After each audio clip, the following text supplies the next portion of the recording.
Jeg har gået på NGG lige siden børnehaveklassen. Jeg kendte skolen, og jeg kendte skolens værdier. Så derfor var det også et oplagt valg for mig at fortsætte på skolens gymnasie.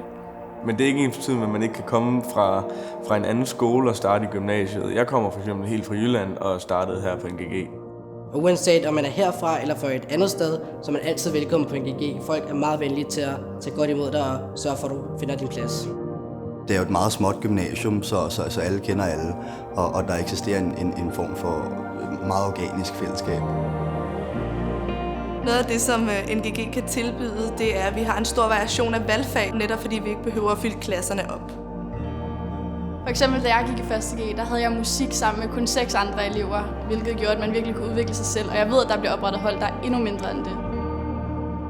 Altså, vi er bare et lille hyggeligt samfund i vores klasse, og det tror jeg, alle har det i deres klasser. Det faglige niveau er rigtig højt på NGG, netop også fordi, at lærerne tager sig tid til den enkelte elev, og man har bare rig mulighed for at udvikle sig, både personligt og fagligt. På NGG der har vi flere frivillige tilbud. Vi har Sports College, og så har vi Music Academy, som jeg er en del af. Jeg har altid elsket musik. Jeg kommer også fra en musikalsk familie, så det er dejligt at have et tilbud, hvor man kan komme og udvikle sig. Sports College er et sted, hvor folk, der dyrker sport på højt niveau, har mulighed for at træne. Jeg er super glad for at gå på Sports College, fordi jeg træner sammen med mine venner, og jeg er frisk om morgenen.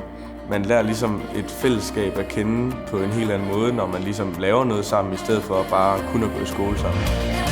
Siden at jeg også har gået her i grundskolen, har jeg ved ikke hvor mange år set de her studenter på hue på, og man kan bare ikke vente til det bliver ens egen tur.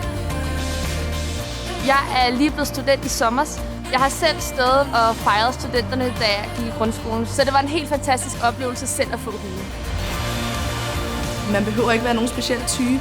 Alle er velkomne, og alle har det godt sammen. Alle er accepteret. Man kan udvikle sig selv mere, hvis man lærer de andre bedre at kende, og ja, det er bare rart at være her. På NGG der har vi nok ikke de største og de bedste lokaler, men det vigtige for mig er, at skolen virkelig gør noget for, at ens elever har det godt, og det har de på NGG. Der er plads til alle, og det er en meget efterskoleagtig stemning, faktisk. Det er et meget stærkt fællesskab.